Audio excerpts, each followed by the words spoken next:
Amount payable students था $3,648,97 इन 6 months। तो अगर हमको $3,648,97 पे करना है 6 months में, तो हमको क्वेश्चन बोल रहा है कि इसका ऑप्शन कर लो। ऑप्शन में एक चीज ध्यान रखनी है कि हमेशा जो कन्वर्जन होगा ना वो स्ट्राइक प्राइस से होगा। ऑप्शन में हमेशा कन्वर्जन किससे होगा? स्ट्राइक प्राइस से होगा। तो इसमें उनको स्ट्राइक प्राइस दे रखा था कि अगर ऑप्शन करेंगे ना तो स्ट्राइक प्राइस जो होगी वो होगी $1.70। स्ट्राइक प्राइस गिवन है $1.70। तो इसको आप पढ़ोगे 1 पाउंड इक्वल टू $1.70। कि कोई भी एक्सचेंज रेट होगी तो उसमें बेस करेंसी भी तो होनी चाहिए ना। तो 1 पाउंड इक्वल टू $1.70 हो जाएगा। अब प्रॉब्लम ये कि ये डॉलर है और ये हमारा बेस करेंसी पाउंड है। या आप चेक कर सकते हो लॉट साइज। तो लॉट साइज जो है ना वो भी 12,500 पाउंड है। तो 2 हिंट होते हैं क्वेश्चन में जिससे पता चलता है कि अंडरलाइंग जो है वो आपका पाउंड है। या तो बेस करेंसी देख के डिसाइड करते हैं,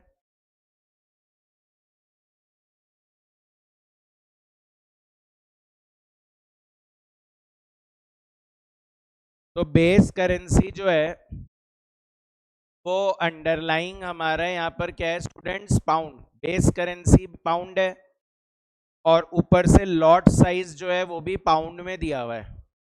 बेस करेंसी पाउंड है और लॉट साइज भी पाउंड में ही दिया हुआ है।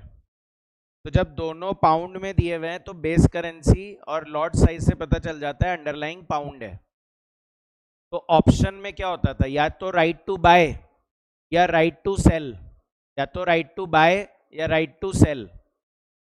तो क्योंकि हमको पे करना है डॉलर, तो अगर स्टूडेंट्स पे करना है तो मतलब हमको डॉलर तो खरीदना है और हमको पाउंड क्या करना है? सेल करना है।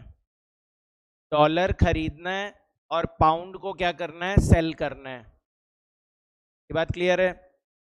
और अब अगर पाउंड को सेल करना है और अंडरलाइंग पाउंड है, तो अगर मैं कॉल करता हूं तो मुझे राइट टू बाय मिलेगा, right to bye pound.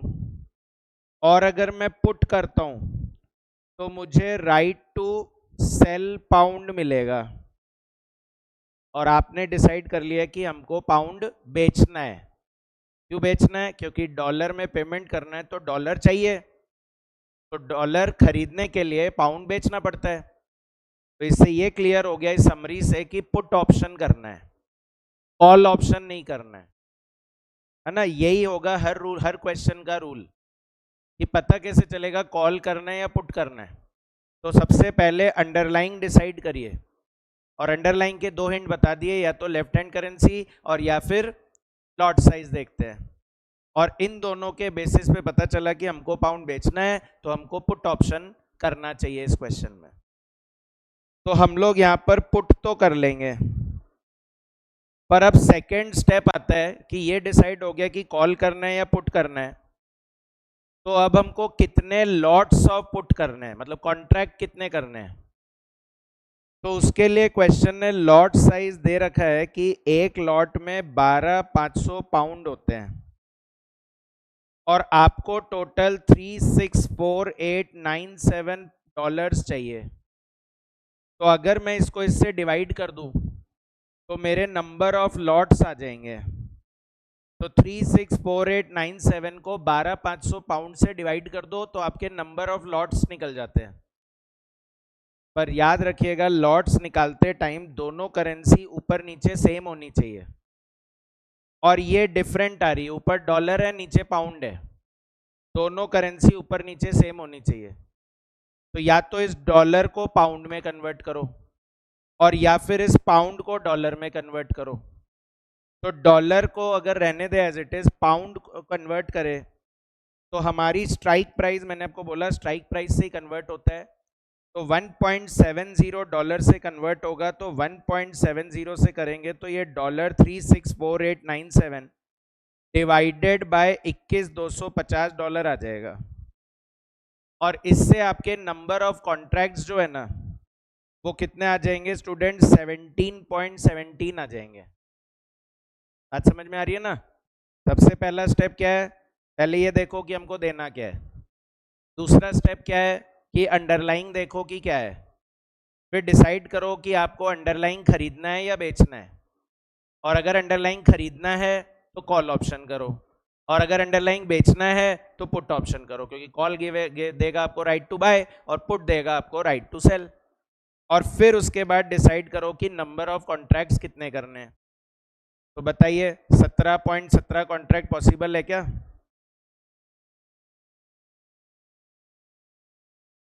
Possible ही नहीं है।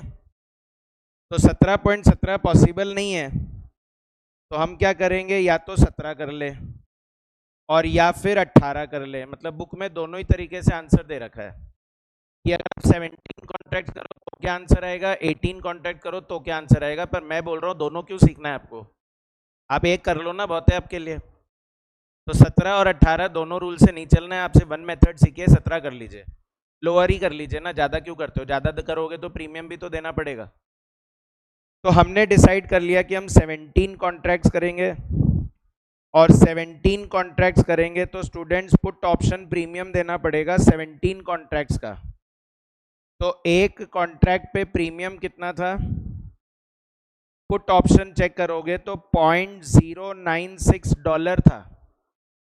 तो $0.096 पर पाउंड आ जाएगा। अगेन पाउंड हमने अपनी मर्जी से लगा दिया, नहीं लिखा हुआ है तो डॉलर लिखा है, तो अगेंस्ट कुछ करेंसी तो होगी ना, तो क्योंकि हम यूके के थे, लंदन में थे, तो पाउंड ही होगा। तो $0.096 पर पाउंड हो गया प्रीमियम। तो अब ये पर पाउंड लिखा हुआ है, तो एक लॉट में कितने पाउंड ये देखोगे आप।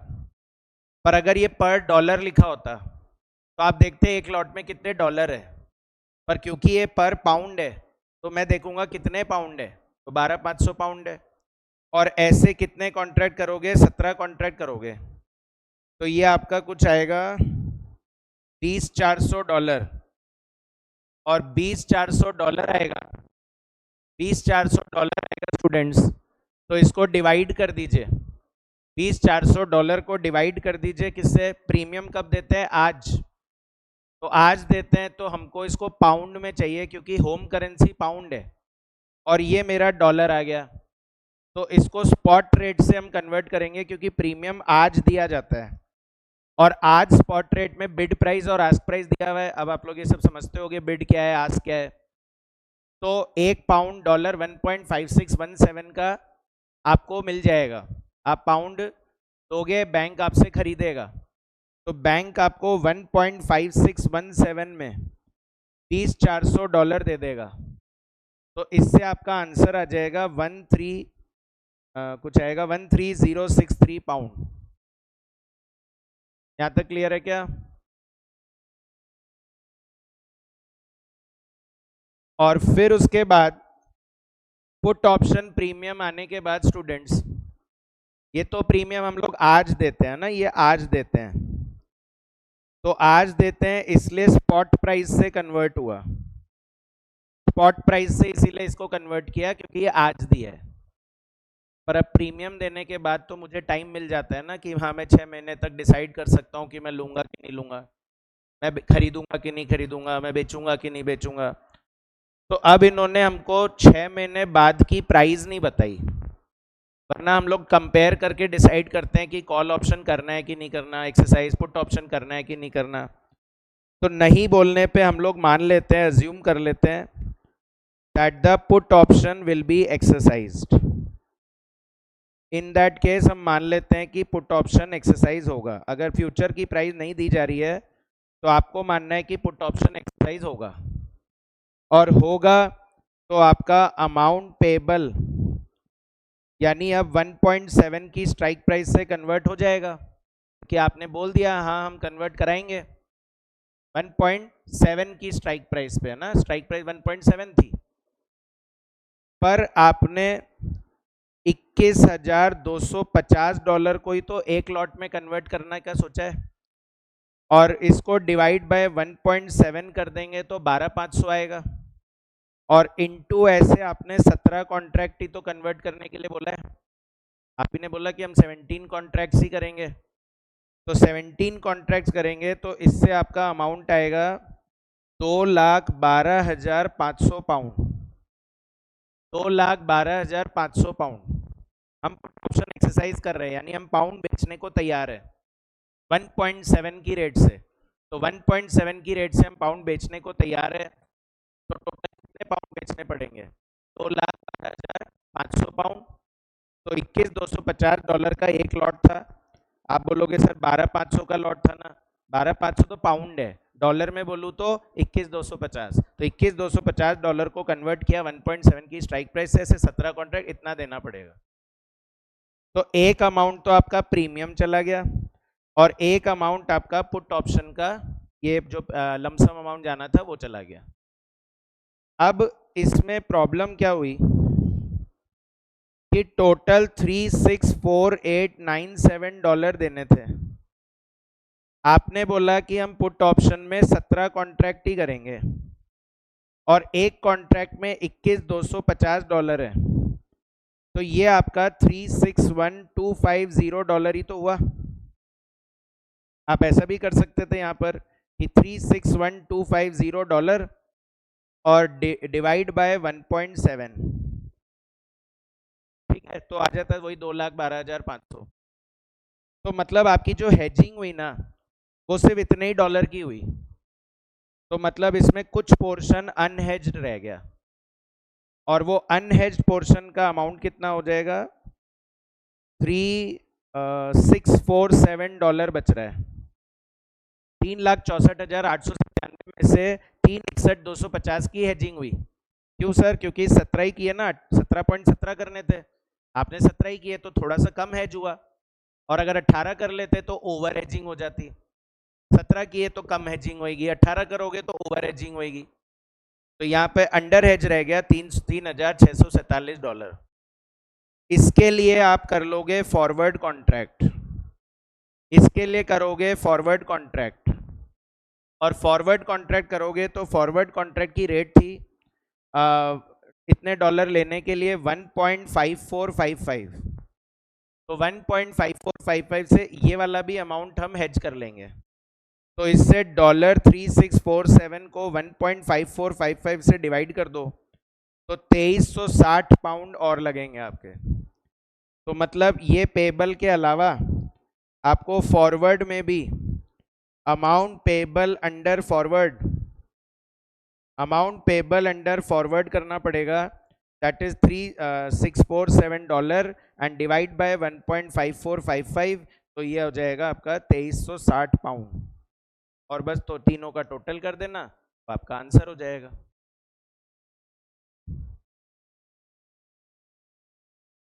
प्रॉब्लम कहाँ आ रही थी?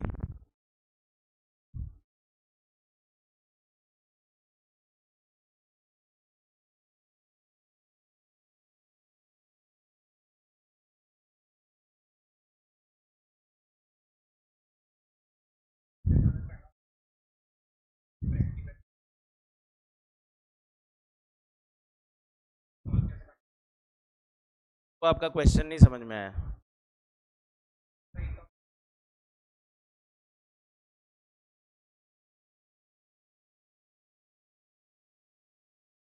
आप अभी प्रैक्टिकल पॉइंट ऑफ व्यू से पढ़ना चाहते हो या एग्जाम पॉइंट ऑफ व्यू से पढ़ना चाहते हो?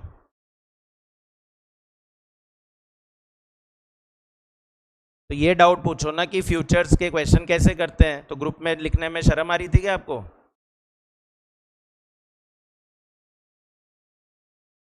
अब मैं सीरियल ऑर्डर में चलूंगा, बीच में नहीं ब्रेक करेंगे सीक्वेंस। अब इसके बाद 2023 जून म्यूचुअल फंड का 4B बोल रहे हैं, 2023 जून म्यूचुअल फंड का 4B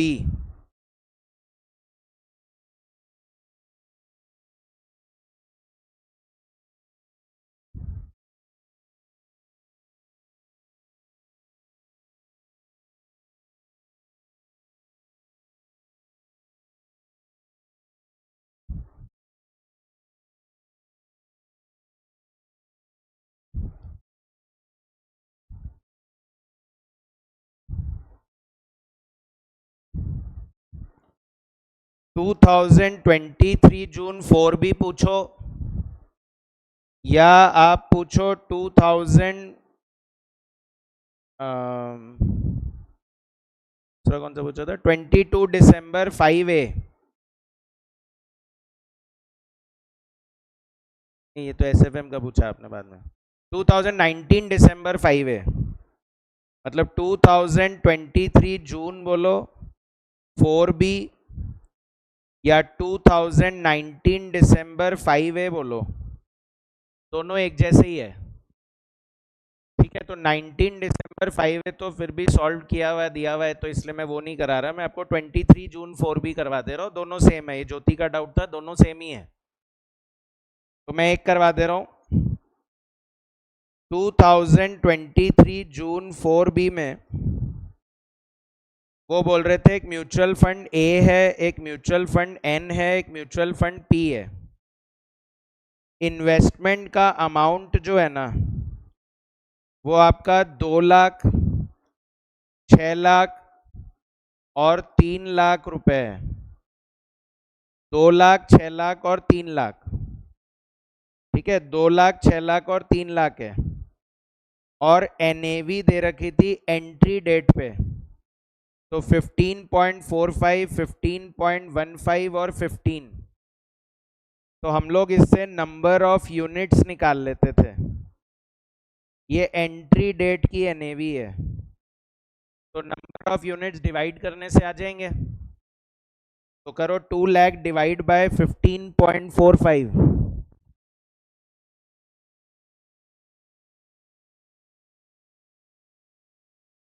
2 लाख डिवाइडेड बाय 15.45 कितना आ रहा है, 12944.98, जो गिवन है आंसर्स में भी 39,603.96, और लास्ट में 20,000। ये तो फर्स्ट पार्ट का आंसर हो गया, नंबर ऑफ यूनिट्स बताओ। फिर सेकंड पॉइंट बोल रहा है टोटल एनएवी बताओ। तो जब ये टोटल एनएवी पूछते हैं ना, तो उसका मतलब हमको समझना है कि ईयर एंड पे पूछ रहा है। जिस दिन डेट एंट्री करी उस दिन की एनएवी नहीं पूछ रहा है, उस दिन का तो पता ही है हमको, 2 लाख, 6 लाख, 3 लाख। हमको क्लोजिंग एनएवी निकालनी है। तो क्लोजिंग एनएवी गिवन थी 15.38, 15 और 15.30। तो टोटल एनएवी ये पर यूनिट हो गया, अब ये वैल्यू में कन्वर्ट हो जाएगा, 12944.98 इंटू 15.38, तो 199,093.79 आ जाएगा। 39,603.96 इंटू 15, तो 59,4059.4 हो जाएगा। और ऐसे ही 20,000 इंटू 15.3, 20,000 इंटू 15.3, तो 3,06,000 आ जाएगा। और इनका टोटल कर देना, उसको टोटल एनएवी बोल रहे हैं।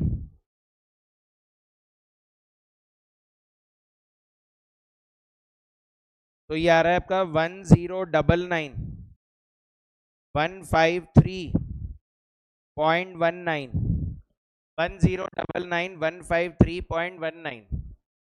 और फिर उसके बाद टोटल यील्ड पूछ रहा है। टोटल यील्ड का मतलब है रिटर्न, रिटर्न निकालो। तो रिटर्न कैसे निकलता था, dividend plus change in NAV, उसको हम रिटर्न बोलते थे। तो डिविडेंड मिल रहा है इसमें 10,000 का, और एनएवी में चेंज ये है, तो 2 लाख माइनस 199,093.79, तो ये आएगा माइनस का 906.21। तो 10,000 माइनस 906.21, तो इसका रिटर्न है 9093.79। रिटर्न बोलो यील्ड बोलो एक ही बात है। और नेक्स्ट वाले में डिविडेंड मिला नहीं कुछ, तो बस एनएवी का चेंज है 594059 माइनस 6 लाख, तो ये नेगेटिव 5941 आ रहा है। और ऐसे ही इसमें डिविडेंड 8000 का मिला है और प्लस एनएवी में चेंज 6000 का है, तो ये हो रहा है 14000 का। तो 14000 प्लस 9093.79 माइनस 5941, तो ये आपका टोटल रिटर्न आ रहा है 17152.79। इस तरह से टोटल यील्ड निकल जाता है। और फिर उसके बाद number of days investment is held, कितने दिन के लिए आपने इन्वेस्टमेंट को होल्ड किया। तो आपको ध्यान हो तो ये जो रिटर्न आता था ना, इसको हम यील्ड में कन्वर्ट करते थे, परसेंटेज में कन्वर्ट करते थे, इफेक्टिव यील्ड निकालते थे। तो इफेक्टिव यील्ड के लिए ये जो रिटर्न आया ना 9093.79, इसको हम डिवाइड कर देते थे अमाउंट इन्वेस्टेड से।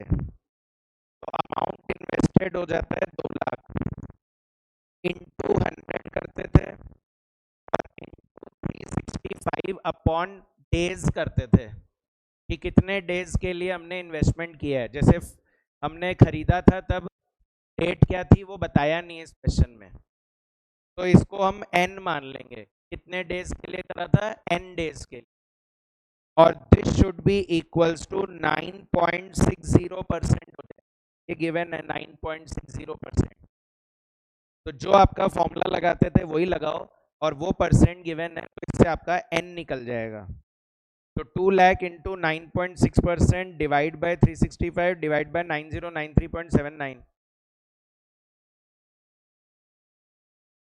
उधर जाना है ना, सॉरी। तो n राइट हैंड साइड में जाएगा, तो 9093.79 इंटू 365 डिवाइड बाय 2 लाख और डिवाइड बाय 9.6%।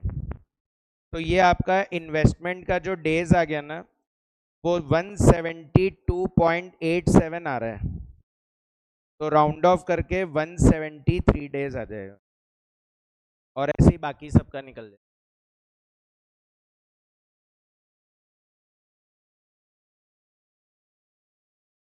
समझ में आ गया क्या?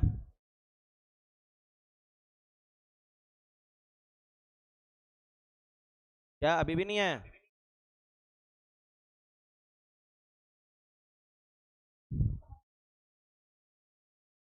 अब आ गया ना?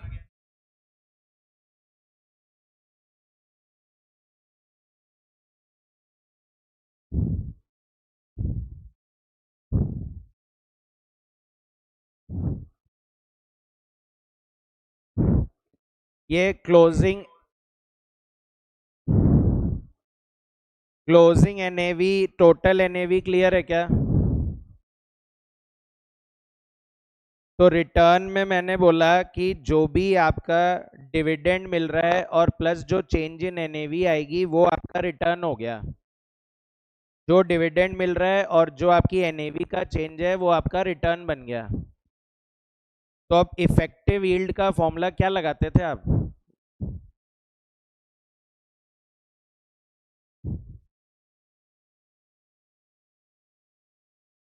इफेक्टिव यील्ड का क्या फॉर्मूला लगाते थे?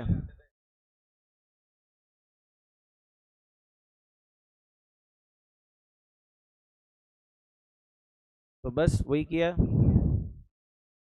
रिटर्न अपॉन इन्वेस्टमेंट इनटू ये जो रिटर्न आया आपका ये कितने डेज के लिए है, तो पूरे साल का निकालने के लिए उसको इंटू 365 कर देते थे और this should be equal to 9.6%। तो सॉल्व करा है मैंने बस, और क्या, 173 डेज आ गया। बाकी सब भी ऐसे ही हो जाएंगे।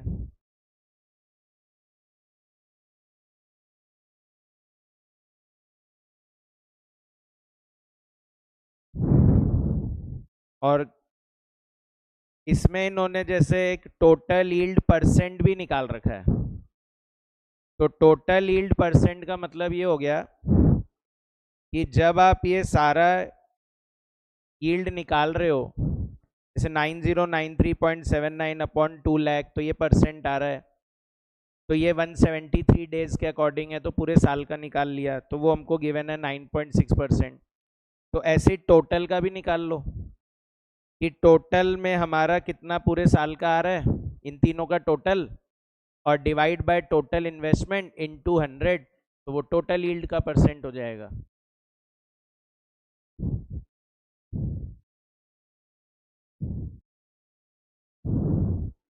फिर अब कालानी का ही डाउट है, 22 दिसंबर 5A डेरिवेटिव्स का डाउट पूछ रहा है ये।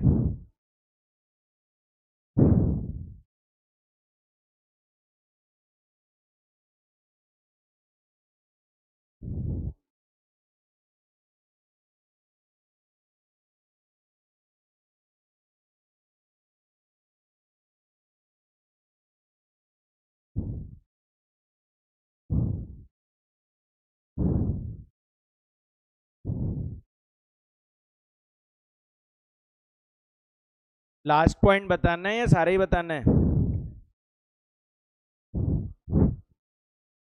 वैसे तो मैंने एक क्लास में करवाया था और मैंने आपको अपना ही सोल्यूशन करवाया था, पर अगर आपको लग रहा है नहीं हमको तो स्कैनर वाले ही मैच करना है, तो मैं पहले वो बता दे रहा हूँ। इसमें फोर्थ पॉइंट में बोल रहा था कि हम पोर्टफोलियो बीटा 2.3 तक ले जाना चाहते हैं, पोर्टफोलियो बीटा बढ़ाना चाहते हैं। What will be the proportion of market value of investment of B Limited to the value of total investment plus 10% margin on futures? हमारा B में इन्वेस्टमेंट कितना है?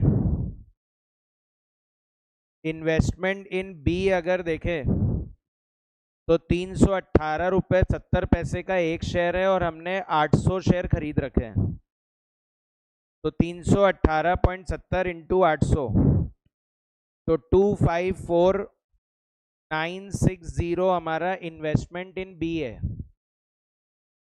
और हमारा टोटल इन्वेस्टमेंट कितना है?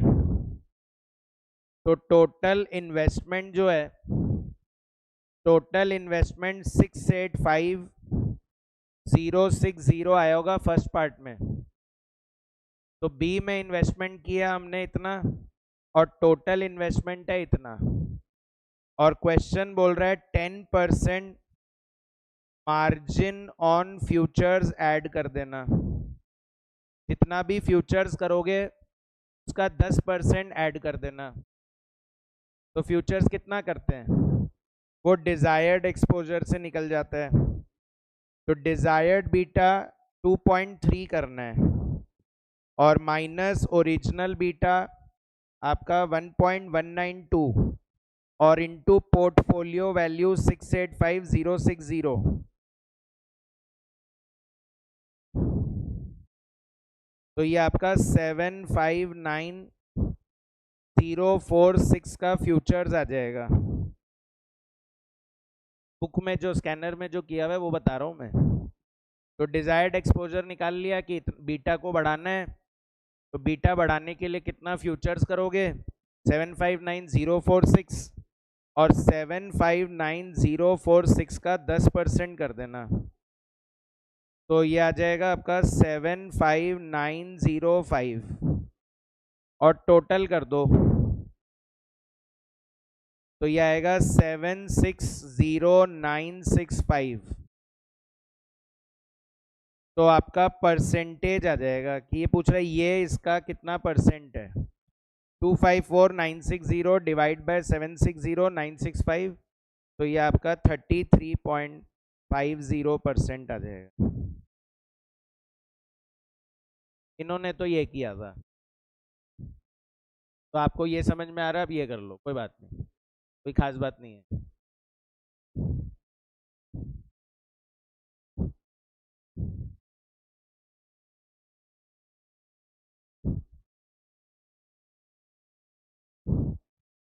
फिर है आशका का डाउट है इलस्ट्रेशन 72 पेज 675।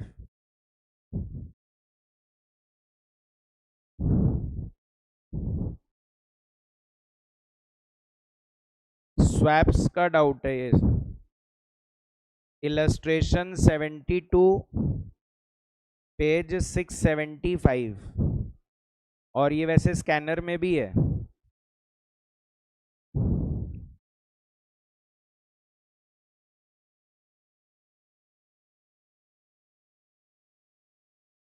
तो इलस्ट्रेशन 72 बोल रहा था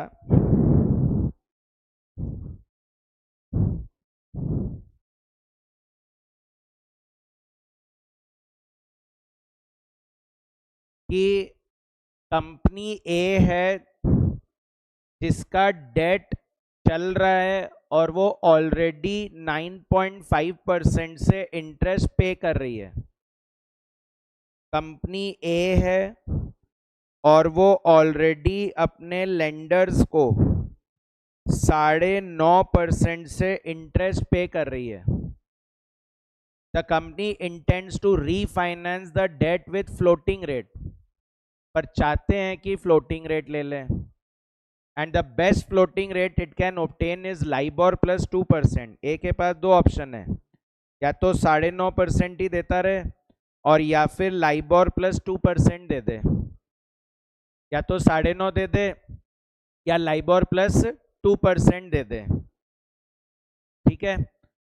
और however it does not want to pay more than LIBOR, मतलब जो हम लोग फाइनल कॉस्ट निकालते थे ना, इफेक्टिव रेट, वो क्वेश्चन ने दे दिया कि लाइबोर ही आंसर आना चाहिए आपका। कुछ इस तरह का स्वैप करो कि इसका आंसर लाइबोर ही आना चाहिए। और another company B is looking for a loan at a fix rate to finance its export, the best rate it can obtain. B को बेस्ट रेट फिक्स में मिल रहा है 13.5%, but it can not afford to pay more then 12%। इसका final answer 12% ही आना चाहिए। Final answer question ने दे दिया हमको कि ए का फाइनल आंसर लाइबोर ही आना चाहिए और बी का फाइनल आंसर 12 ही आना चाहिए। और however one bank has offered to agree to offer finance at LIBOR plus 2%, ये भी LIBOR plus 2 पे ही लाएगा, फ्लोटिंग लाएगा। तो Citibank is in the process of arranging the interest rate between these two companies. With a schematic diagram show how the swap deal can be restructured. तो ध्यान हो तो हम लोग ऐसा करते थे कि दोनों फिक्स रेट का डिफरेंस निकाल लेते थे। तो वो आ रहा है 4%। फिक्स रेट में डिफरेंस कितना आ रहा है? 4%। और फ्लोटिंग में डिफरेंस 0 है। तो यानी टोटल गेन जो यहाँ पर हो सकता है ना, स्वैप गेन, वो कितने का हो सकता है? 4% का हो सकता है। 4% यहाँ पर बच सकता है। अच्छा, हम लोग फिर ऐसे करते थे कि ए है, बी है और बीच में आपका डीलर है। तो अगर ए लेंडर को 9.5 ही दे रहा है, क्योंकि ये तो ऑलरेडी दे रहा है, तो बी को बोला जाएगा कि तुम फ्लोटिंग दो, that is LIBOR plus 2। B को फ्लोटिंग देना ही पड़ेगा क्योंकि एक ऑलरेडी फिक्स रेट से दे रहा है। अच्छा, स्वैप में क्या करते थे? इसको कुछ दे देते थे, इससे कुछ ले लेते थे। बी भी डीलर को कुछ दे देता था और डीलर से कुछ ले लेता था। तो अब यहाँ बोल रहे हैं ए का आंसर लाइबोर ही आना चाहिए। तो मतलब ये क्लियर है कि ए डीलर को लाइबोर ही देगा, ए डीलर को लाइबोर ही देगा और डीलर से रिसीव कर लेगा 9.5%। तो लाइबोर ही देगा, 9.5 ले लेगा, तो ये रिसीव 9.5 पे 9.5 कैंसिल हो जाएगा और अल्टीमेटली ए जो है वो लाइबोर ही पे कर रहा है।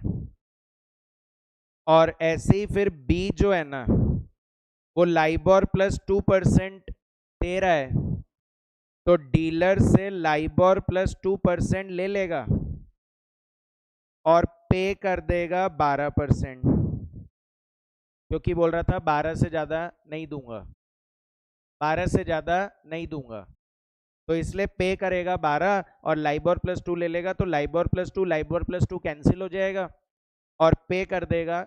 सॉरी, उल्टा हो गया यहाँ पे, डायग्राम मेरा एरो चेंज हो गया। तब बी देगा 12 और लेगा कितना? LIBOR plus 2। ठीक है। तो अब अगर नेट इफेक्ट देखे तो बी का 12 ही बच रहा है, ए का लाइबोर ही बच रहा है और डीलर का पता लगा लो कि कितना लगेगा। तो डीलर ने 9.5 दिए और लाइबोर +2 दिए, तो डीलर ने लाइबोर प्लस 11.5 दिया और डीलर को मिला कितना, लाइबोर और 12, तो रिसीव किया लाइबोर +12, तो डीलर के पास भी आधा % बच गया ना।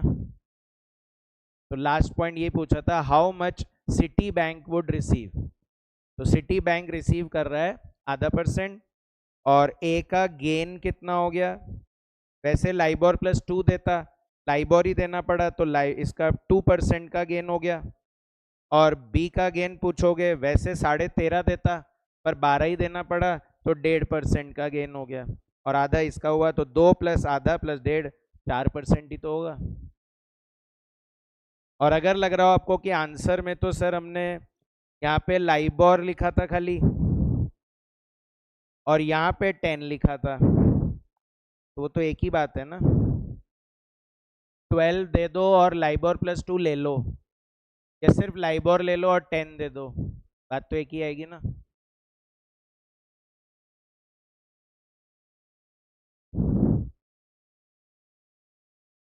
आज का क्लियर है आपका डाउट? और आपका एक और डाउट था, 18 दिसंबर 5 है पोर्टफोलियो,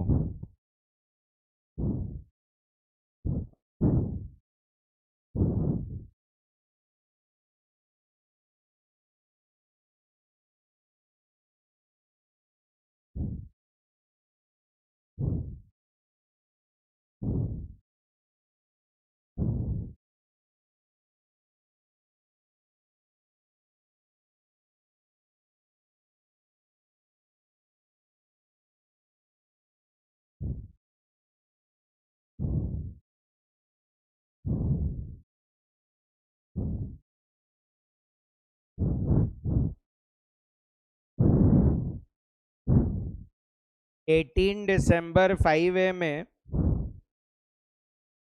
18 दिसंबर 5 में ये करना था कि क्वेश्चन ने आपको कैरेक्टरिस्टिक लाइन का क्वेश्चन दिया है। तो कैरेक्टरिस्टिक लाइन में एक तो उन्होंने स्टॉक का रिटर्न दिया है, एस का रिटर्न दिया है, और एक मार्केट का रिटर्न दिया हुआ है in excess of the risk free rate.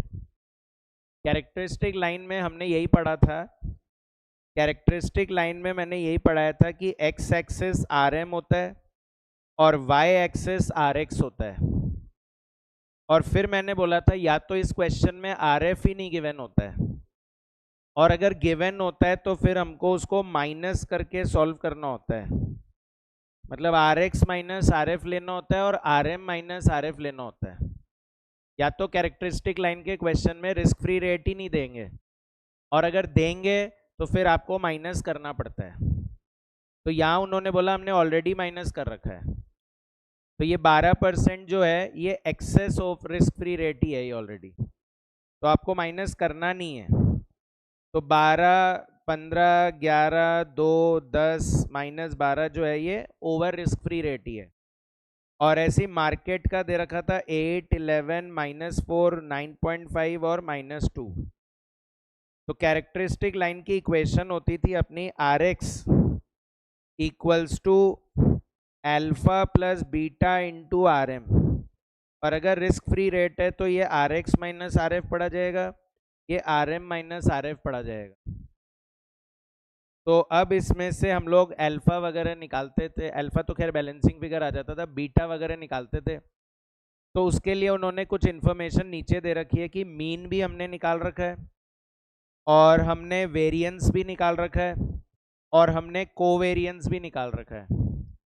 तो जैसे बीटा का फॉर्मूला क्या होता था, covariance between S and M divide by standard deviation M का होल स्क्वायर।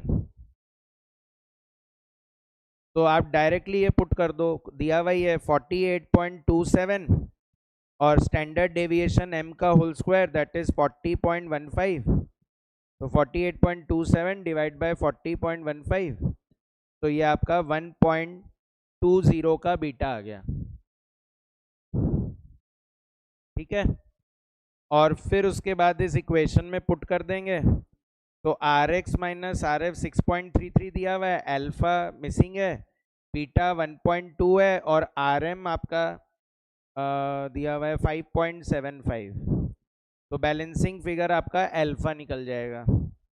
तो अल्फा आप निकालोगे तो 5.75 इंटू 1.2 माइनस 6.33, तो 0.57 का अल्फा आ जाएगा माइनस का।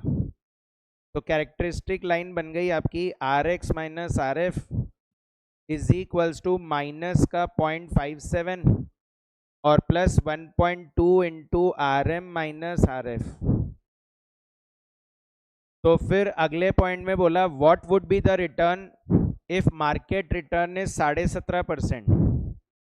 तो मार्केट रिटर्न अगर 17.5% है तो माइनस 0.57 1.2 प्लस 17.5 माइनस 6। तो इसको सॉल्व करेंगे 1.2 इंटू 11.5 और माइनस 0.57, तो ये आपका 13.23 आ जाएगा R X minus R F, और आर एफ ऐड कर दोगे तो आर एक्स आ जाएगा 19.23। ठीक है,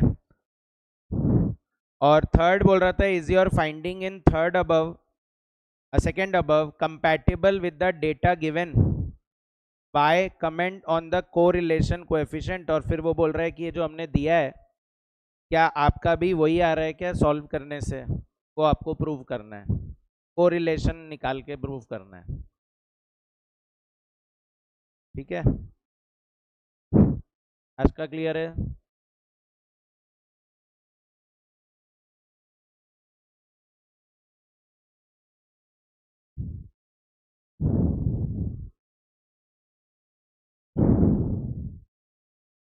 फिर एक डाउट की फैक्टर का पूछा है कॉस्टिंग से, ऑप्टिमम प्रोडक्ट मिक्स का एक क्वेश्चन है जो मैंने टेस्ट में दिया था कभी डिसीजन मेकिंग का जब टेस्ट लिया था, तो उसमें ऐसे दिया हुआ था कि 3 प्रोडक्ट है ए बी सी। तो इसमें नॉर्मली आप अपना कंट्रीब्यूशन वगैरह निकाल लोगे, सेलिंग प्राइस जैसे दी हुई है, सेलिंग प्राइस थी 75 105 60, और वेरिएबल कॉस्ट पर यूनिट में डायरेक्ट मटेरियल 24 16 12, डायरेक्ट लेबर आ जाएगा आपका, आर्स दिए हुए तो वेज रेट से मल्टीप्लाई करना पड़ेगा, तो 3 into 4 is 12, 5 into 4 is 20, 2.5 into 4 is 10, और इसके अलावा 2 डिपार्टमेंट में भी है, 3 इंटू 2 6, 8 इंटू 2 16, 6 इंटू 2 12। ये आपके डायरेक्ट लेबर हो गए। तो डायरेक्ट मटेरियल भी आ गया, डायरेक्ट लेबर भी आ गया। वेरिएबल ओवरहेड 100% ऑफ वेजेस था, तो मतलब फर्स्ट डिपार्टमेंट में तो 12 20 10 ही रहेगा, और सेकेंड डिपार्टमेंट में 50% है तो 3 8 और 6 आ जाएगा। तो कंट्रीब्यूशन पर यूनिट आ जाएगा, जल्दी से अगर मैं करूँ तो 24 12 प्लस 6 प्लस 12 प्लस 3, तो ये आ रहा है आपका 18 रुपीज़, और ऐसे 16 प्लस 20 प्लस 16 प्लस 20 प्लस 8 80, तो ये 25, और नेक्स्ट में 12 प्लस 10 प्लस 12 प्लस 10 प्लस 6, तो ये आ रहा है 50, तो 10। अब की फैक्टर में क्या करते थे, डिवाइड करते थे इसको, डिवाइड किससे करते थे, की फैक्टर से, और इन्होंने बोला है डिपार्टमेंट 1 में की फैक्टर है, तो डिपार्टमेंट 1 के आर्स से इसको डिवाइड कर देना, तो डिपार्टमेंट 1 के आर्स से डिवाइड कर देना, तो डिपार्टमेंट 1 के आर्स कितने थे 3 5 और 2.5, तो आपका कंट्रीब्यूशन पर आर आ जाएगा 6 5 एंड 4, तो रैंकिंग हो जाएगी आपकी 1 2 3, तो वही पहले ए बनाओ फिर बी बनाओ फिर सी बनाओ। ठीक है, डिपार्टमेंट 2 में वो बोल रहे हैं कि हम लोग एक्सेस ही काम कर रहे हैं, बल्कि डिपार्टमेंट 2 में शॉर्ट नहीं है, डिपार्टमेंट 2 में एक्सेस ही काम कर रहे हैं। तो इस वजह से ये पूरा मिक्स जो है वो आपका 1 के अकॉर्डिंग बन जाएगा। तो रैंक लिखते थे, प्रोडक्ट लिखते थे, यूनिट्स लिखते थे, डिपार्टमेंट 1 के आर्स लिखते थे। तो फर्स्ट रैंक आपका प्रोडक्ट ए हो गया, इसकी डिमांड है 12,000, तो 12,000 इंटू 3 आवर्स लगेंगे तो 36,000 घंटे लगेंगे। सेकेंड रैंक जो है वो आपका बी है, डिमांड 16,000 है, और 16,000 है तो 16,000 इंटू 5 आवर्स लगते हैं तो 80,000 घंटे लग जाएंगे। अच्छा, टोटल कितने आवर्स है? तो टोटल आवर्स हम लोग बजट से निकालते थे। तो बजट दिया हुआ है कि 10,000 बना रहे थे ए 3 घंटे में, 12,000 बना रहे थे बी 5 घंटे में, और 20,000 सी बना रहे थे 2.5 घंटे में। 50 और 60 एक 10 एक 40 होता है। तो बैलेंसिंग फिगर आपका 24,000 घंटे आ रहा है। तो ये सी हो जाएगा, तो 24,000 डिवाइडेड बाय 2.5, 9600 सी बना पा रहे हो आप। ठीक है, ये फर्स्ट पार्ट था, फर्स्ट और सेकंड पार्ट यही था। अब इसमें क्या है, सेकंड पॉइंट में बोला है प्रॉफिट भी बताओ। तो अब क्या है, आपको डिपार्टमेंट 2 के आवर्स भी निकालने पड़ेंगे इसमें, कि डिपार्टमेंट 2 के कितने आवर्स लग रहे हैं इसके हिसाब से। तो 12,000 इंटू 3 और 16,000 इंटू 8 और 9600 इंटू 6। तो ऑप्टिमम मिक्स के अकॉर्डिंग 2 में आवर्स लग रहे हैं 36,000, और इसमें लग रहे हैं 1,08,000, और सी में लग रहे हैं 9600 इंटू 6, दैट इज 57,600। तो 36,000 प्लस 1,08,000 प्लस 57,600, तो ये 2,01,600 घंटे आ रहे हैं। जबकि इसमें भी बजट से मल्टीप्लाई करें तो 10,000 इंटू 3 और प्लस 12,000 इंटू 8 और प्लस 20,000 इंटू 2.5, तो इसका टोटल करें तो 30, 96, 126 और 50, 176 आ रहा है। 30, 2.5 नहीं था ये 6 है। तो 20,000 इंटू 6 तो 120, 96, 216, 246 आ रहा है। इस बजट के हिसाब से 2,46,000 घंटे आ रहे हैं, और ऑप्टिमम मिक्स के अकॉर्डिंग आपके 2,01,600 घंटे आ रहे हैं। तो भी थोड़ा बहुत कैलकुलेशन में मिस्टेक हो रहा हो तो देख लेना, कंसेप्ट यही है। तो 2,46,000 घंटे आ रहे हैं और लगने चाहिए 2,01,600 ही। तो उन्होंने बोला है कि अगर कोई भी एक्सेस आवर्स आएगा ना डिपार्टमेंट 2 में, तो उसका आइडल वेजेस भी देना पड़ेगा। तो बेसिकली ये एक्सेस आवर्स आ गए, 2,46,000 माइनस 2,01,600, तो 44,400 आवर्स का आइडल आवर्स आ गया। तो आपको इसका भी 2 रुपए देना पड़ेगा, तो ये आप प्रॉफिट में से माइनस करोगे। ठीक है, तो आइडल वेजेस कैसे निकलेगा वही समझना था इसमें। तो बजट के हिसाब से 2 में कितने आवर्स आ रहे हैं और मिक्स के हिसाब से 2 में कितने आवर्स आ रहे हैं, वो डिफरेंस आइडल आवर्स हो गया, और उस आइडल का 2 रुपए एक्स्ट्रा दे देना, वो माइनस कर देना, आपका प्रॉफिट आ जाएगा। और फिर थर्ड पॉइंट बोल रहा है कि ये जो आइडल आवर्स है ये हम किसी को उधार, किसी को दे दे, रेंट पे दे दे, तो कितना पैसा लेंगे उससे? तो 2 रुपए तो लेना ही है, क्योंकि 2 रुपए आपका आइडल वेजेस लग रहा है, और प्लस 50% वेरिएबल ओवरहेड भी लगेगा जब हम काम करने लग जाएंगे। तो 3 रुपए लेना है आपको, 2 रुपए तो आइडल वेजेस लेना है और 1 रुपए वेरिएबल ओवरहेड का लेना है। तो टोटल मिला के सब कॉन्ट्रैक्ट करने पे 3 रुपीज पर आवर पे करना है। ठीक है, इसी तरह से ये करना है। फिर नेक्स्ट डाउट है इलस्ट्रेशन 63 पेज नंबर 660 पे ब्लैक शोल्स। तो इसमें क्या दिक्कत आई राकेश जी?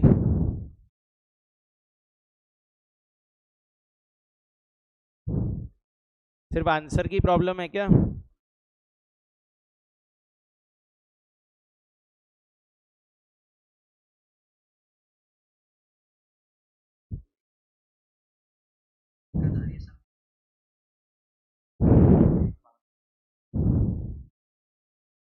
वैसे तो देखो एग्जाम में ln की वैल्यू गिवन होगी, है ना? तो अगर हम उस पर डिस्कस कर रहे हैं तो टाइम वेस्टेज ही होगा, पर ठीक है, फिर भी आपके सेटिस्फैक्शन के लिए बता दे रहा हूँ मैं।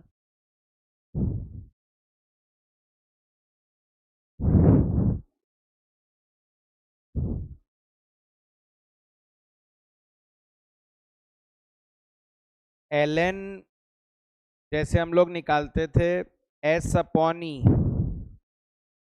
तो इस क्वेश्चन में बोला है कि स्पॉट प्राइस जो है ना, स्पॉट प्राइस जो है वो आपकी थी 50 रुपीज, और उसमें से पीवी ऑफ डिविडेंड माइनस करना होता था। तो 2 मंथ्स के डिविडेंड की पीवी करे तो वो 1.48 आएगा। 1.5 महीने की 1.5 रुपए की पीवी करोगे तो 1.48 आ जाएगा। तो उससे आपका एस बन जाएगा 48.52, और ई जो है ना वो आपका स्ट्राइक प्राइस होता है तो वो 50 है। तो एल एन आपको निकालना है 48.52 डिवाइड बाय 50, तो ये बन जाता है एल एन 0.9704। तो इसको हम लोग लिखते हैं एल एन 1 माइनस 0.0296, मतलब 1 में से 0.9704 माइनस कर देते हैं, तो ये बन जाता है 1 माइनस 0.0296, यानी 1 माइनस एक्स वाला फॉर्मूला लगेगा। तो इसमें लिख देते हैं माइनस बाहर और 0.0296 प्लस 0.0296 स्क्वायर अपॉन 2 और प्लस 0.0296 क्यूब डिवाइड बाय 3, और ये इनफाइनाइट चलेगा। तो 0.0296 तो ये एज इट इज आ गया, और 0.0296 स्क्वायर डिवाइड बाय 2 तो ये आ जाएगा 0.0004, और फिर 0.0296 क्यूब डिवाइड बाय 3 तो ये 0.0000 ही है ये तो मतलब 0.0296 प्लस 0.004 तो 0.03 आ जाएगा। ये एल एन की वैल्यू हो जाएगी आप। बस इतना ही डाउट है और भी कुछ बोलना है?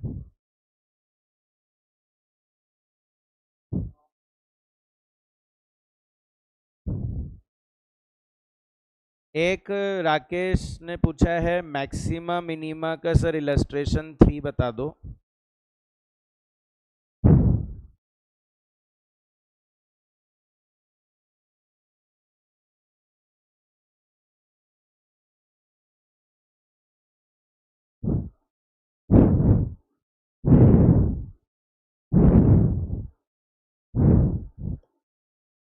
इलस्ट्रेशन 3 में पेज नंबर 665 इलस्ट्रेशन 3,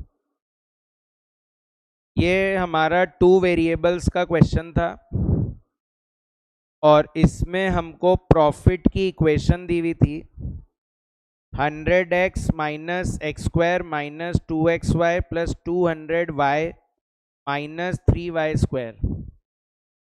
तो 2 वेरिएबल में हम कैसे करते थे, हम लोग इसको बोलते थे कि पहले एक बार डिफरेंशिएट कर दो विथ रिस्पेक्ट टू x, और फिर डिफरेंशिएट कर देना विथ रिस्पेक्ट टू y।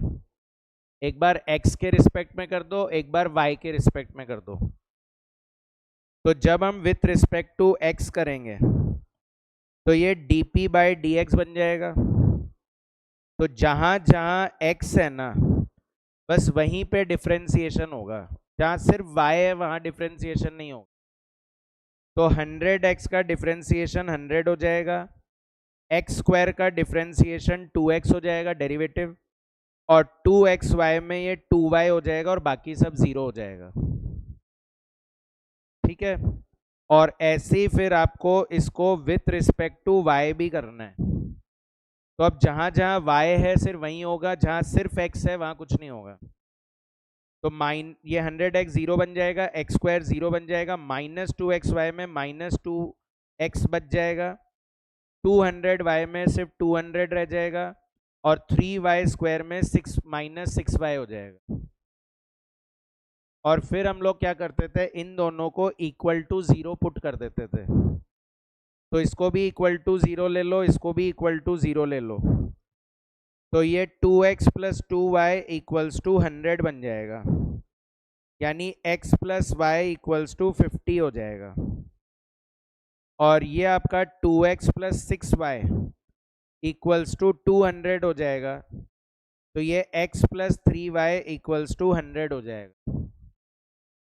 तो ये दो इक्वेशन आ गए। एक्चुअली इससे x और y की वैल्यू निकल जानी चाहिए, मतलब सॉल्व कर इक्वल टू 0 करने से ही वैल्यू निकल जानी चाहिए, पर अगर नहीं निकल रही तो इन दोनों इक्वेशन को सॉल्व कर दो, चाहे सब्सटीट्यूशन से चाहे एलिमिनेशन से। तो अगर एलिमिनेशन लगा दूँ तो x + y = 50 हो गया, और x + 3y = 100 हो गया, माइनस माइनस माइनस तो ये कैंसिल हो जाएगा, ये -2y = -50 बचेगा, तो y = 25 हो जाएगा। और अगर y 25 है तो x भी कितना आएगा, 25 ही आएगा। y 25 है तो x भी कितना आएगा, 25 ही आएगा। और फिर उसके बाद अब हमको टेस्ट करना होता है। टेस्ट करने के लिए क्या करना होता है, ये जो आपका डिफरेंशिएशन ऑलरेडी आ चुका है, इसका डबल डिफरेंशिएशन करते हैं हम लोग। तो जो आपका dp/dx आया था उसी का डबल डिफरेंशिएशन कर देते हैं, तो इसको हम बोलते हैं d2p/dx²। मतलब जो आपका dp/dx है उसी को विथ रिस्पेक्ट टू x कर दो। तो विथ रिस्पेक्ट टू x करोगे तो अब यहाँ x तो है ही नहीं 100, तो ये 0 हो गया। यहाँ सिर्फ x है तो ये -2 हो जाएगा, और यहाँ x है नहीं तो ये भी 0 हो गया। तो आपका d2p/dx² कितना आ जाएगा, -2 आ जाएगा, -2। इसको आपको a बोलना है, इसको a बोलते हैं यहाँ पर। ठीक है, क्लियर है क्या? और ऐसे फिर d2p/dy² निकाल लो। मतलब ये जो y वाला था इसको y के रिस्पेक्ट में कर दो वापस। तो यहाँ y है नहीं, यहाँ y है नहीं, बस इसमें y है, तो सिर्फ -6y में y है, तो क्या इसकी वैल्यू -6 ही बचेगी। इसको c बोलना है, आपको c बोलना है। x वाला जो किया हुआ है उसी को जब दोबारा x से करेंगे तो उसको a बोलना है। y वाला जो किया हुआ है उसी को जब दोबारा y से करेंगे तो उसको c बोलना है।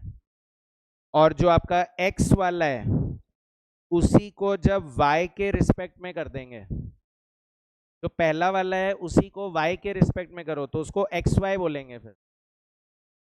फिर ये अगर यहाँ पर भी अगर y के रिस्पेक्ट में करें तो यहाँ पर y नहीं है, यहाँ पे y नहीं है, पर यहाँ y है, तो ये -2 हो जाएगा फिर से। तो -2 आएगा, इसको आपको b बोलना है। ठीक है, और फिर उसके बाद d = फॉर्मूला लगाना है AC - b²। तो -2 × -6 और -2 का स्क्वायर, तो ये आ गया 12, और ये -4, तो ये ना 8 आ रहा है। समझ में आया यहाँ तक?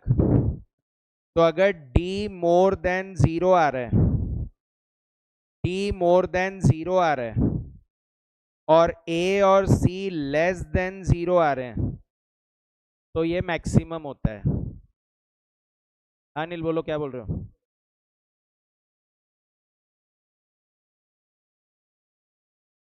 एक ही बात है। तो समझ में आना चाहिए कि बस कर क्या रहे हैं। बाकी उसको dx dy लिखो, dx y लिखो, इतना कोई ध्यान नहीं देगा कि आप लिख क्या रहे हो। इस पे ध्यान जाएगा कि ये वैल्यू क्या आ रही है।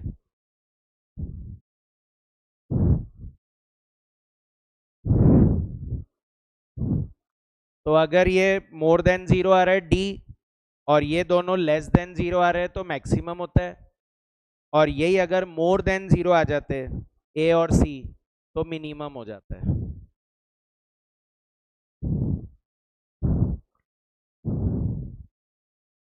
नेक्स्ट डाउट है मेरे पास,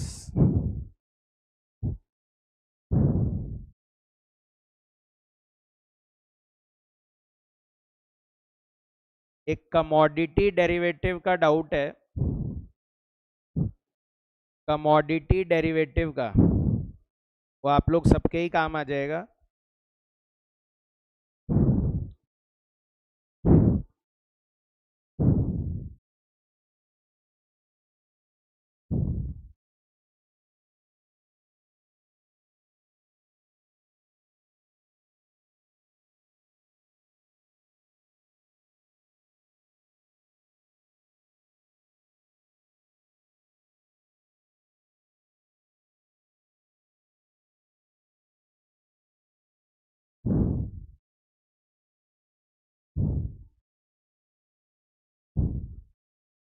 टू 2019 दिसंबर 3 है।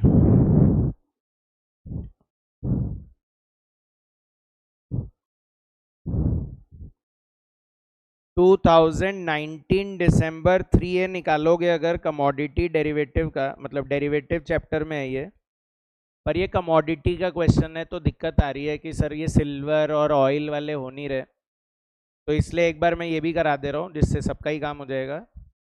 हालांकि आजकल एग्जाम में ऐसे क्वेश्चन आ नहीं रहे, मतलब ये ओल्ड सिलेबस में था, न्यू सिलेबस में अभी तक नहीं आया है।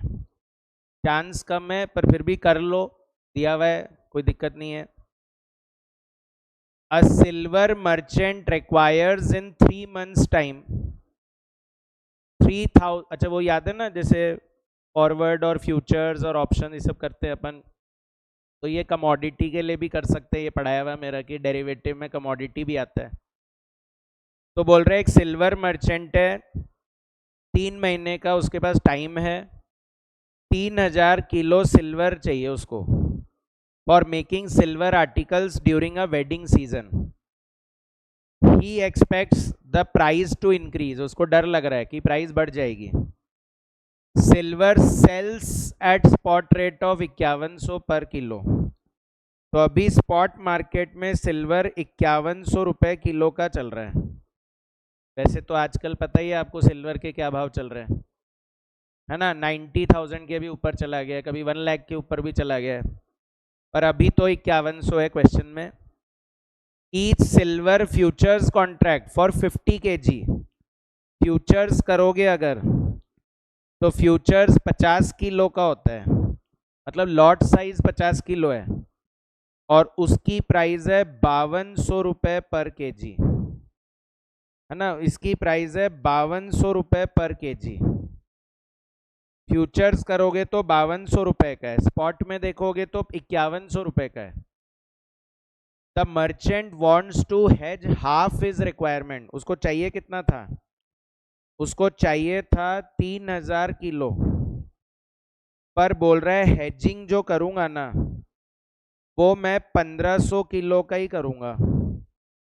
जस्ट लाइक अभी वो फॉरेक्स में नहीं किया था कि 17 कॉन्ट्रैक्ट ही करूंगा, 18 नहीं करूंगा, तो वैसे यहाँ बोल रहा है 3000 किलो नहीं करना है, 1500 किलो की हेजिंग करनी है, और एक लॉट में 50 किलो होते हैं, तो आपके नंबर ऑफ लॉट्स आ जाएंगे कितने, 30।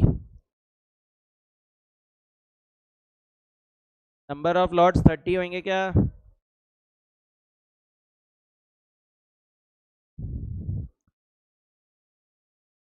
तो 1500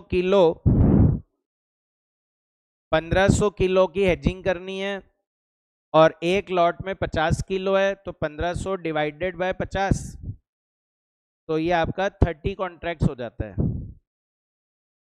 फिर बोल रहा है and leave the remainder uncovered, बाकी के लिए करना ही नहीं है हेजिंग। वो नो हेजिंग बोलते थे, नो हेजिंग, तो no hedging. Explain his position and the gain और loss in the spot and the futures market. तो आपको गेन और लॉस बताना है कि स्पॉट मार्केट में कितना गेन हो रहा है और फ्यूचर्स मार्केट में कितना गेन लॉस हो रहा है। And the number of futures to trade in, number of futures मैंने बताई दिए 30 करने हैं। एंड द इफेक्टिव प्राइस पर केजी बताना है 3 महीने बाद का, कि 3 महीने बाद सिल्वर हमको कितने का पड़ेगा। अगर स्पॉट रेट हो गई 3 महीने बाद 5250 और फ्यूचर्स हो गई 5400।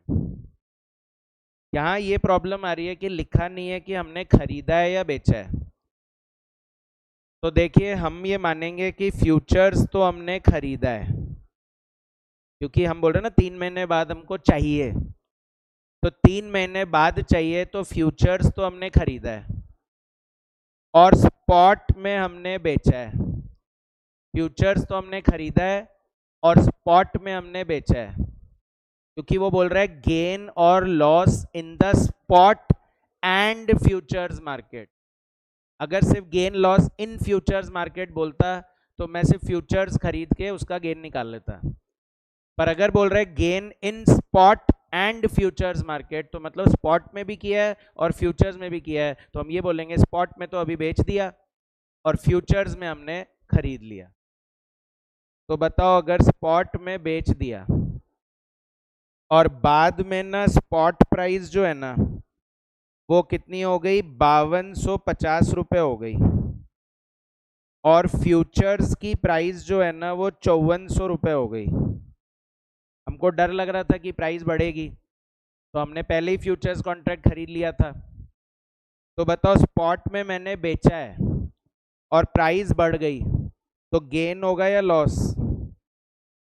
लॉस होएगा, 150 रुपये का पर केजी। और यहाँ फ्यूचर्स में हमने खरीदा था, प्राइस बढ़ गई, तो गेन हो गया 200 रुपये का।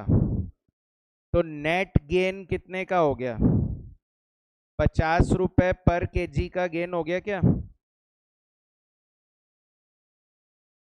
और ऐसे हमने 50 किलो का एक कॉन्ट्रैक्ट कर रखा है और ऐसे 30 कॉन्ट्रैक्ट्स कर रखे हैं। तो अगर निकाले तो 50 इंटू 50 इंटू 30, तो मतलब ओवरऑल गेन 75,000 का हुआ है, या डायरेक्ट 50 इंटू 1500 भी कर सकते थे। तो टोटल गेन आपका 75,000 का हो गया इसमें। ये तो आंसर हुआ कि गेन कितना हुआ। और फिर वो पूछ रहे थे इफेक्टिव प्राइस, इफेक्टिव प्राइस बताओ। तो इफेक्टिव प्राइस कितनी हुई? अब क्या है, आपने तो फ्यूचर स्क्वायर ऑफ कर दिया, फ्यूचर्स में ऐसे ही होता था ना, खरीद लिया फिर बेच दिया, तो आपने तो फ्यूचर स्क्वायर ऑफ कर दिया, स्पॉट भी स्क्वायर ऑफ कर दिया। तो अब आपको तो एक्चुअली 3 महीने बाद चाहिए, डिलीवरी लेने जाओगे तो कितने का मिलेगा? स्पॉट प्राइस पे मिलेगा 5250 रुपये में, 5250 रुपये में, और 50 रुपये का गेन हो गया आपका, 50 रुपये का ये गेन हो गया ना आपका ओवरऑल। तो मतलब आपको इफेक्टिव प्राइस 5000 रुपये पड़ेगी 1500 किलो के लिए, और जो हेजिंग नहीं करी वो 1500 किलो 5250 के ही लेने पड़ेंगे।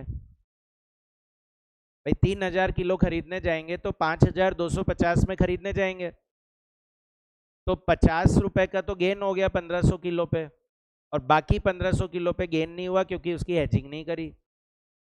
तो 1500 किलो का तो पड़ेगा 5000 रुपया, 5200 सॉरी 5200, और बाकी 1500 किलो पे पड़ेगा 5250।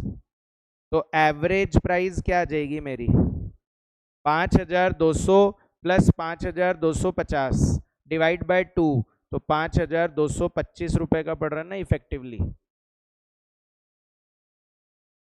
यही करना था इसमें, है ना। तो ऐसे 3-4 क्वेश्चन दिए हुए, पर सब वो 21 से पहले के ही दिए हुए। अब जैसे सेकंड केस है, सेकंड केस बोल रहा है कि स्पॉट प्राइस 5,000 हो गई और फ्यूचर्स प्राइस 4,900 रुपीज हो गई। स्पॉट प्राइस 5,000 और फ्यूचर्स प्राइस 4,900। तो हमने 5,100 में स्पॉट में बेच रखा था, प्राइस गिर गई तो ये मेरा गेन हो गया, कितने का, 100 रुपये का। और फ्यूचर्स हमने खरीदा था महंगे में 5,200 में, प्राइस गिर गई तो मेरा लॉस हो गया, कितने का, 300 का। नेट में आपका 200 रुपये का लॉस है। तो वही 200 इंटू 50 इंटू 30, तो 30,000 का तो लॉस हो गया आपका। और फिर आप सच में खरीदने जाओगे, तो खरीदने जाओगे तो आपको 5,000 का पड़ेगा, पर आपको 200 रुपये का लॉस भी हो गया है। तो इफेक्टिवली आपको 5,200 का पड़ेगा 1,500 किलो। और जो हेजिंग नहीं करी उसका तो 5,000 ही लगेगा 1,500 किलो। तो आपकी एवरेज प्राइस क्या आएगी, 5,100 रुपये आ जाएगी। कमोडिटी डेरिवेटिव के ऐसे ही करने होते हैं। क्यों अनिल, ऐसे ही करेंगे ना।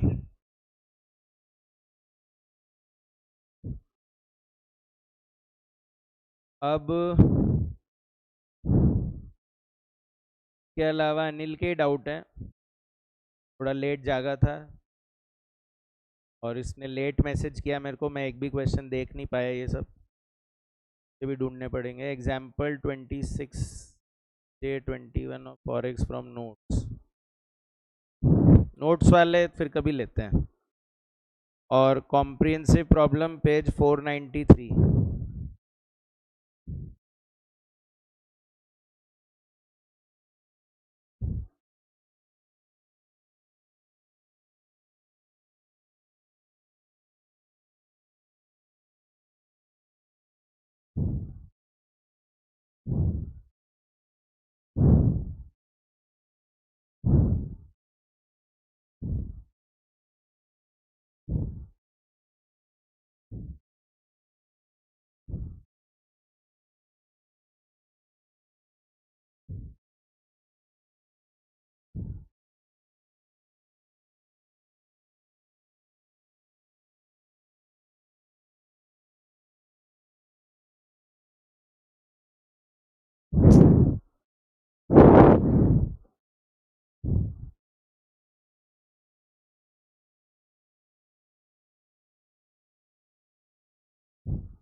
Comprehensive problem 2 page 493।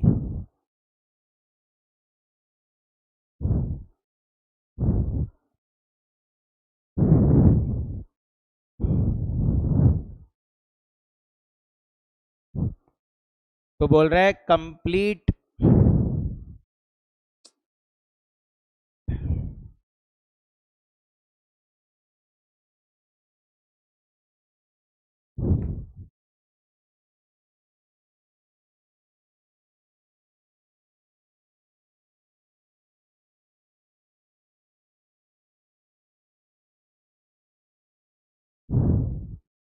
Complete the blanks in the following table. तो आपको ए का एक्सपेक्टेड रिटर्न दिया हुआ है 18% और आपको बी का भी एक्सपेक्टेड रिटर्न दिया हुआ है 15%। बीटा भी दोनों का दिया हुआ है 1.5 0.75 है ना, बीटा दिया हुआ है। और इसके अलावा आपको बी का स्टैंडर्ड डेविएशन भी दिया हुआ है 0.5 और बी का आपको रेसिडुअल वेरिएंस भी दे रखा है, रेसिडुअल वेरिएंस भी दे रखा है इसका। और आपको ये मिसिंग फिगर निकालने, एक तो ए का स्टैंडर्ड डेविएशन और एक सी का रिटर्न और सी का स्टैंडर्ड डेविएशन। तो ये कैसे आ सकता है, रेसिडुअल वेरिएंस मतलब होता है अनसिस्टमैटिक रिस्क, है ना, और बीटा का मतलब होता है आपका सिस्टमैटिक रिस्क। तो अगर मैं beta into standard deviation m का होल स्क्वायर लगा दूं तो सिस्टमैटिक रिस्क आ जाएगा, और उसमें अनसिस्टमैटिक रिस्क ऐड कर दूं तो टोटल रिस्क आ जाएगा, और उसका अंडर रूट कर दूं तो स्टैंडर्ड डेविएशन आ जाएगा a का। पर प्रॉब्लम ये कि स्टैंडर्ड डेविएशन m का है, तो उसके लिए b का यूज करोगे। तो b का स्टैंडर्ड डेविएशन दिया हुआ है जैसे 0.5, तो स्टैंडर्ड डेविएशन स्क्वायर हो जाएगा 0.5 का स्क्वायर, तो ये आ जाएगा आपका 0.25, और इसका रेसिडुअल वेरिएंस यानी अनसिस्टमैटिक रिस्क दिया हुआ है 0.05, तो आपका सिस्टमैटिक रिस्क आ जाएगा 0.2, और सिस्टमैटिक रिस्क अगर 0.2 आ जाएगा तो फॉर्मूला होता है beta into standard deviation m का होल स्क्वायर इक्वल्स टू 0.2। तो बीटा 0.75 है, स्टैंडर्ड डेविएशन है मिसिंग है, इसको अलग कर देते हैं और ये स्क्वायर कर देते हैं, इक्वल टू 0.2। तो 0.2 डिवाइड बाय 0.75 डिवाइड बाय 0.75, और इसका अंडर रूट कर दो, तो स्टैंडर्ड डेविएशन m आ जाएगा 0.60, और 0.60 आ जाएगा तो यहाँ पुट कर दो 1.5 इंटू 0.60 का स्क्वायर,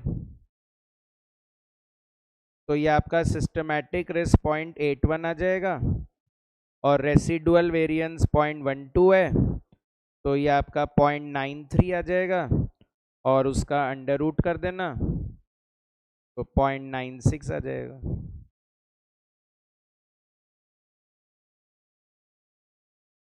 तो अनिल जी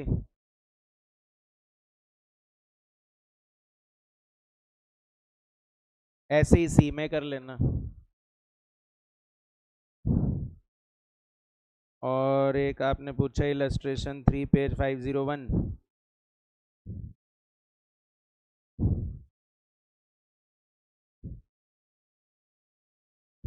तो सिखाया था ना time weighted rate of return, money weighted rate of return. Answer नहीं मैच करे तो कोई बात नहीं, आंसर तो अलग आ सकता है।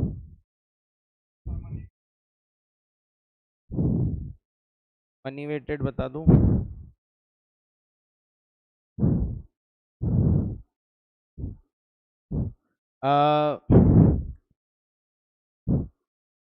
आपको इलस्ट्रेशन 1 समझ में आ गया था?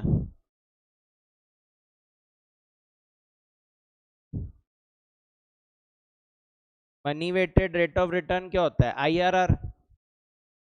तो इलस्ट्रेशन 1 में हमने उसका आईआरआर निकाला और time weighted rate of return भी निकाला, तो यहाँ पर बोल रहा है दोनों निकालो, time weighted rate of return भी निकालो और money weighted rate of return भी निकालो। तो आप मनी वेटेड पूछ रहे हो, आईआरआर। तो क्वेश्चन ऐसे बोल रहा है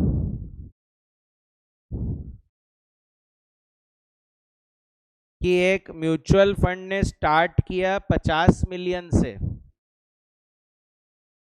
है ना, 50 मिलियन से शुरू किया, एप्रिशिएट होके ये 60 मिलियन बन गया, बढ़ गया ये 60 मिलियन। हमने फिर उसमें से 20 मिलियन दे दिए, तो बचा 40 मिलियन, और 40 मिलियन फिर एप्रिशिएट होके अनदर 50% से एप्रिशिएट हो गया ये, the second half of the year the fund appreciated by another 50%, तो यानी ये 60 से 120 हो गया। नहीं,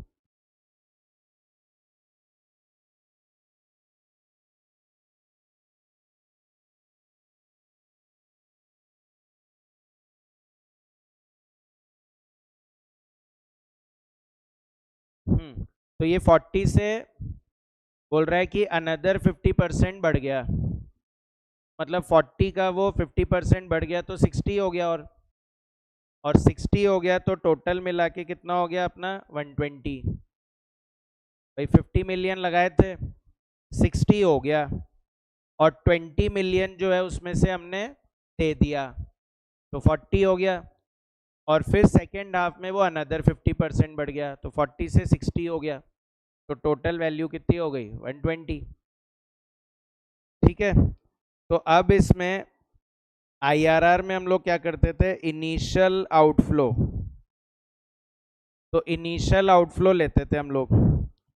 अब ये क्या है, सेमी एनुअली है, मतलब हाफ हाफ ईयर में हो रहा है, तो हमको टाइम का ध्यान रखना पड़ता है इसमें।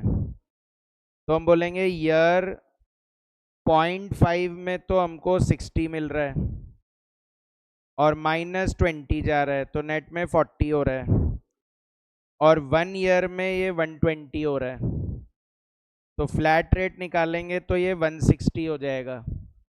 तो flat rate equals to 160 minus 50 upon 50 into 100 and divide by क्या करोगे, तो 2 करोगे क्योंकि 2 पीरियड हो गए। तो 160 minus 50 divide by 50 into 100 divide by 2, तो कितना आ रहा है ये 110 और 110 आ रहा है, तो फिर अब ये असेंडिंग ऑर्डर है तो 1 से ही होगा, तो इसकी पीवी करोगे 110% से और उसको 50 के इक्वल लाने की कोशिश करो, आ जाए तो ठीक है, और नहीं है तो फिर रेट को बढ़ा देना।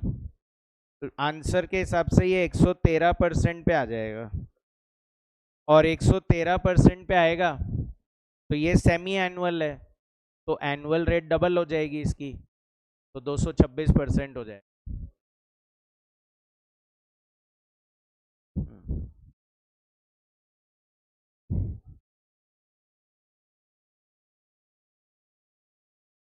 और unsolved case study page 447।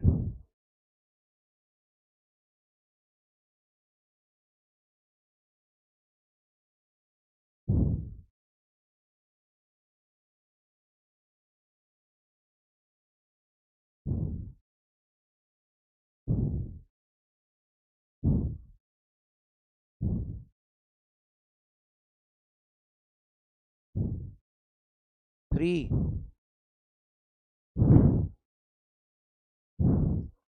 Unsolved case study 3 में ये करना था, एक तो मैंने इसमें कुछ करेक्शन करवाया था शायद, करेक्शन क्या था इसमें, पेज 447, करेक्शन क्या था किसी के पास लिखा हुआ है,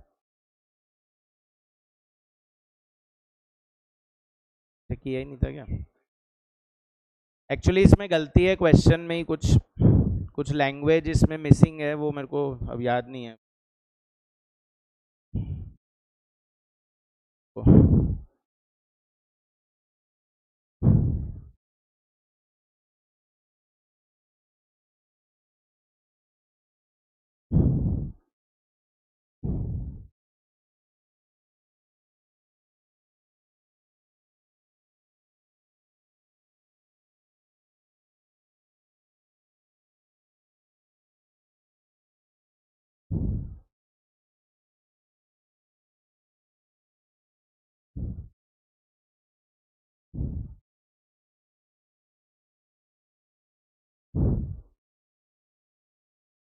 हाँ मैं बताता हूँ करेक्शन क्या है।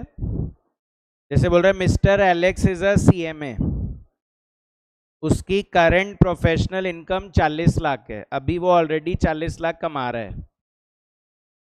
His portfolio value is 50 lakh रुपए, पोर्टफोलियो वैल्यू उसकी 50 लाख है, कमा रहा है 40 लाख और इन्वेस्टमेंट करा हुआ है कहीं पे 50 लाख का। Now he is spending 10% of his time to manage the portfolio, और 10% टाइम वो अपना प्रोफेशनल एक्टिविटी को साइड करके इन्वेस्टमेंट पे ध्यान दे रहा है। If he spend this time on profession, his profession income will go up in same proportion, इसकी प्रोफेशनल इनकम बढ़ जाएगी।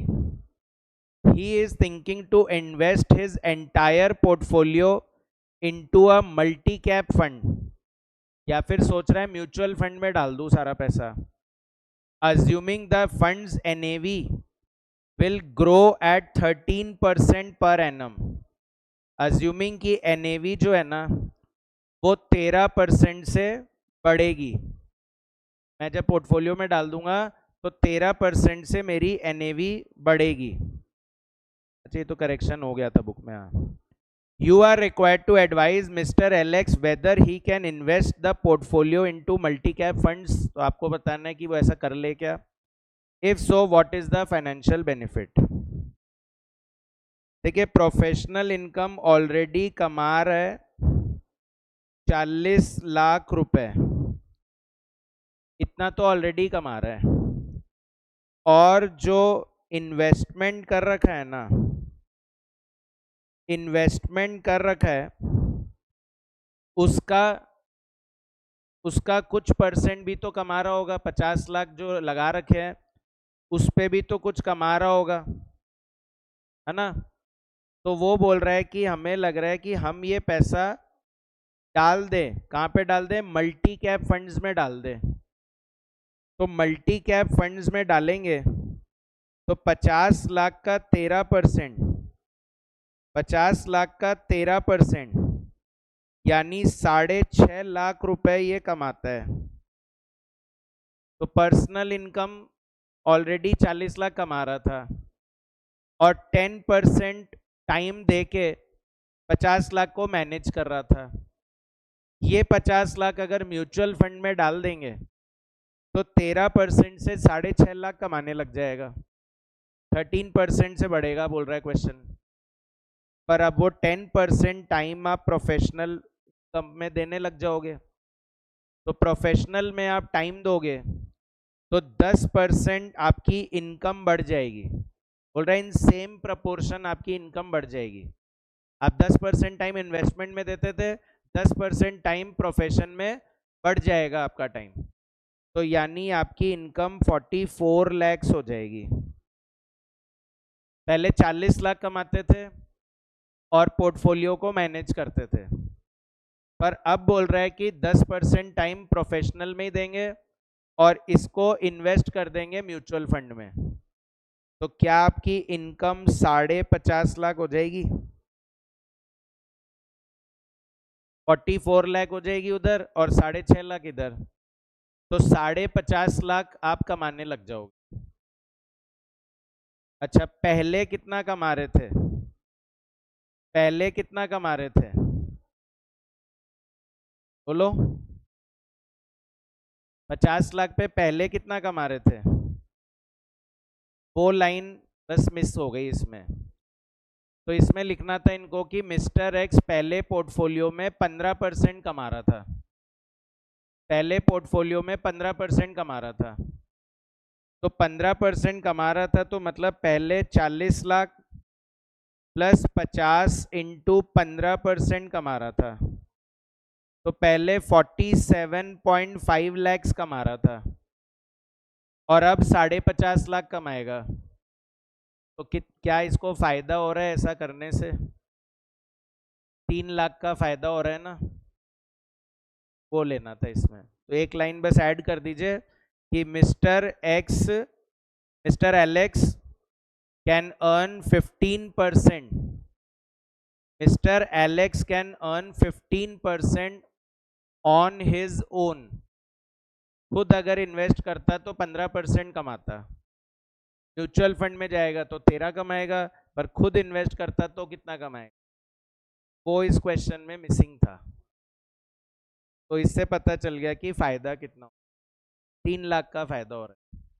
खुद कमाएगा 47.5 लाख और अगर म्यूचुअल फंड में डालेगा तो 50.5 लाख की प्रोफेशनल इनकम भी बढ़ जाएगी।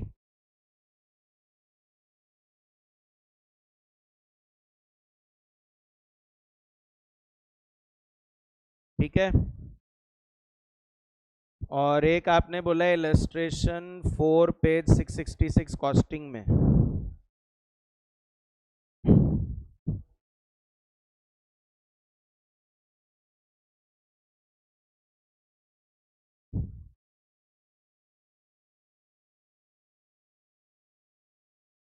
बोलो क्या बोल रहे हो अनिल?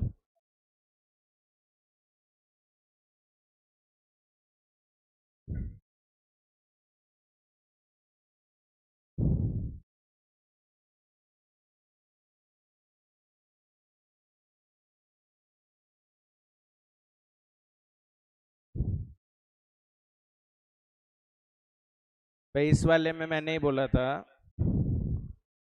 इसमें ये बोला था मैंने कि आपकी बहुत सारी इक्वेशन बन रही थी इसमें, है ना। जैसे एक इक्वेशन आपकी बनी कि 2xy minus 2y² plus 3y equals to 0।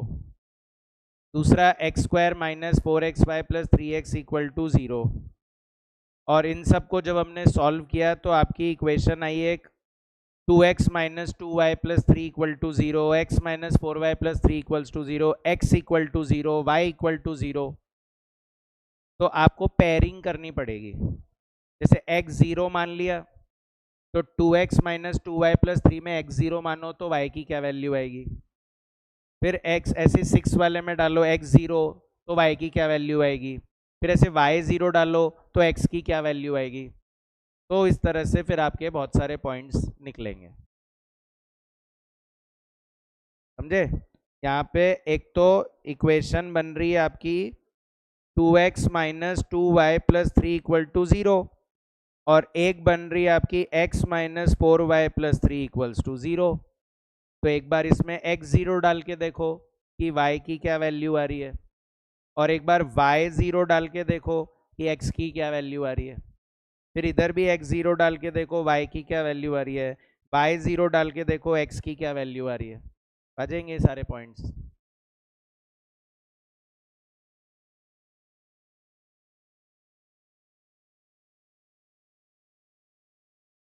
क्या बोल रहे हो? हाँ एग्जैक्टली।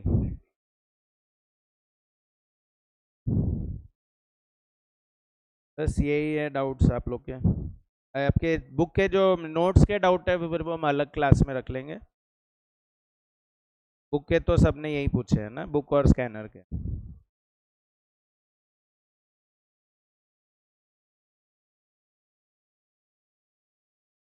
चलो ठीक है,